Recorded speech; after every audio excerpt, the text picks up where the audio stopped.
is it like to be cared, to be respected? This film aims to answer that question, to learn, to experience real lives and real people in hard situations through caring and respect for others. But can caring and respect for others change lives? Can it really change the world? Wow, caring. It's a big word. I care because I have experienced care from other people also. I cannot care if I didn't receive care from others also. So I think that's it. Well, since I'm a pastor, so I'm in the caring business. The idea of a shepherd tending his sheep, providing nourishment, providing direction, guidance, protection. When we say caring, I'm thinking that sometimes you have to go out of your way. It means you help that person in a way that he will be nurtured holistically. That you care not just for the physical, but also for the emotional and the spiritual side of humans. Hello! Hi po. Sige. Pwede daw pupunan kayo habang gumagawa. Sige po. Carla! Andito na sila, Pastor! And love builders, iyon ang plinano namin na magkaroon ng isang samahan na ministry na magpakain sa mga bata. Nung magbagyo, nagpakain kami dyan. Nagluto lang kami sa family namin para magbili sila, no? Pinagpasan ng bagyo. Sabi nila, salamat nanay na kumain. Nagluto kami ng rice at adobo. Manok. Ano kami, natouch pa nila na ano ba, nawala sila mga sa isang linggo lang, mabigyan namin silang pagkain na masarap. Ang pagkain nila minsan, kinukuha nila sa basura. Ginagawa namin as a family. Kahit walang supporter, ginagawa namin. With gift giving kami sa mga bata. With family. Minsan gaganon, kaya po sila, nanay, so, para kay Lord, huwag mo isipin na madiling bata.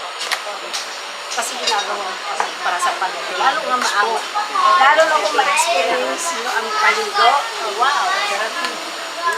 There's one pastor who also said, you can give without loving. Di ba tama naman? You can give to beggars kahit di mo naman sila mahal in that sense. But you can never love without giving. Let me just change the word. You cannot love without caring. So caring is really an overflow of a love.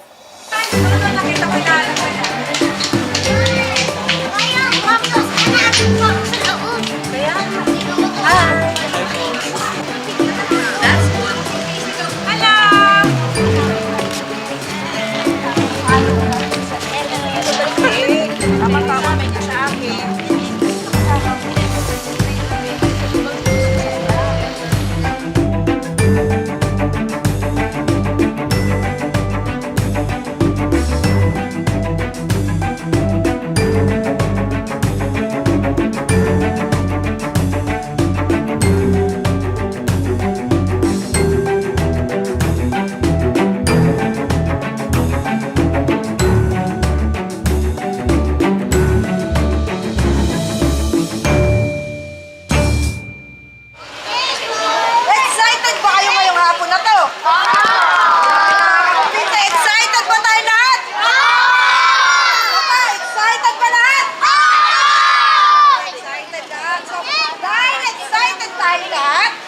Mananalangin muna tayo sa Panginoon. Dahil dinala niya tayo dito. Diba? Ganito, dasal natin, ha? Dito tayo. Okay, lahat ng kamay, ganito. Okay, 1, 2, 3. Panginoon, maraming salamat po sa kabaitan mo, Lord.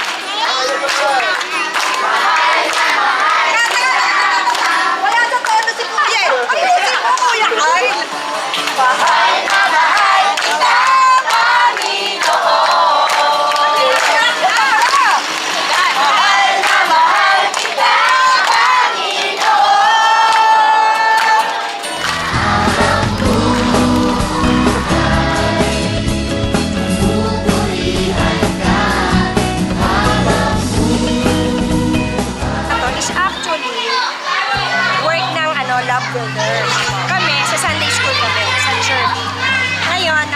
in-invite nila kami to cooperate with them for a certain activity like this.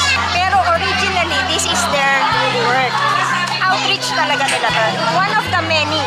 Meron din sila sa ibang lugar.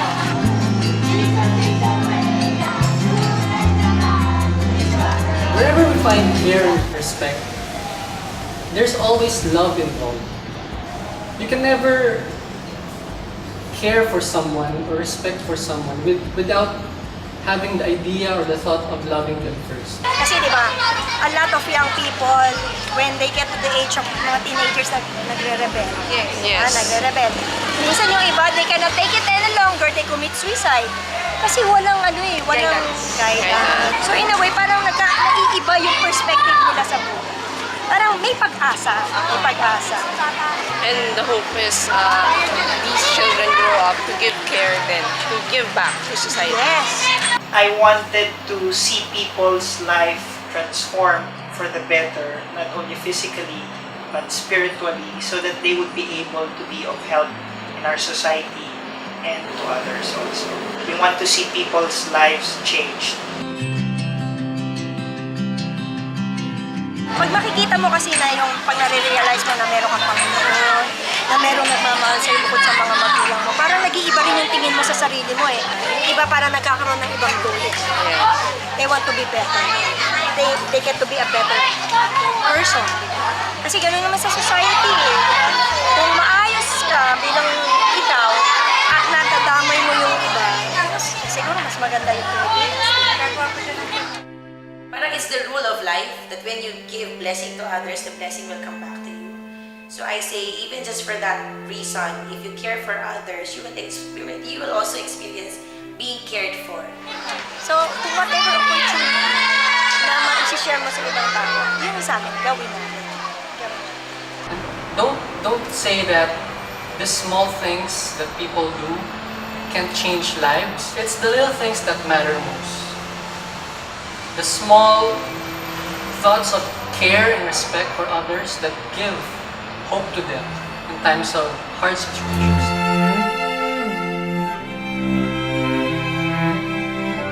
So shoot random acts of kindness every day and you will see yourself doing the same thing again and again on greater level every time.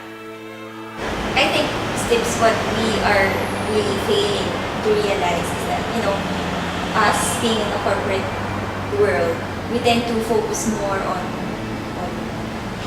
career growth, Salary that salaries, we want, the gadgets, the clothes that And- we want to and have. if we fail to have those, we feel deprived. Yeah. But we tend to fail to see The the world. realities in life. Yes. The people in the streets don't have beds to lie down on at night.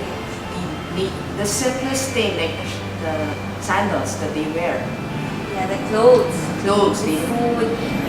We make a problem of where are we going to eat, while they thinking about what are they going to eat for tonight, for dinner. and what they would eat the next day. Ilang beses kayo usually kumakain sa isang araw? Sabado lang. Sabado lang? Weekend ko lang. Sometimes they don't have anything to eat and they search for food in the garbage can. Ay, paglalas namin ulit nung gagan mo na siya kalulutuin lang. Sa tubig lang. Sa paano yun? Buti hindi kayo nagkakasakit. Sumasakit ba yung tiyan nyo? Saan kayo pala natutulog, umuwi? Yan lang, sa bangketa lang tulog. Dito lang kayo natutulog? Sa may bangketa? Sa may bangketa lang? Buti hindi kayo nilalamig. Kumot kami. May kumot. Saan gawa yung kumot nyo? Wala, binibigay lang. Binibigay na. And me personally, the iPhone 6 has just come out. I'm really craving for an iPhone 6. But I realized when doing this project that these things are just luxury. These things are not that important. It's a want, not a need. Yes, exactly. So instead of them doing those kinds of things, we are here to help them. We are we have the capacity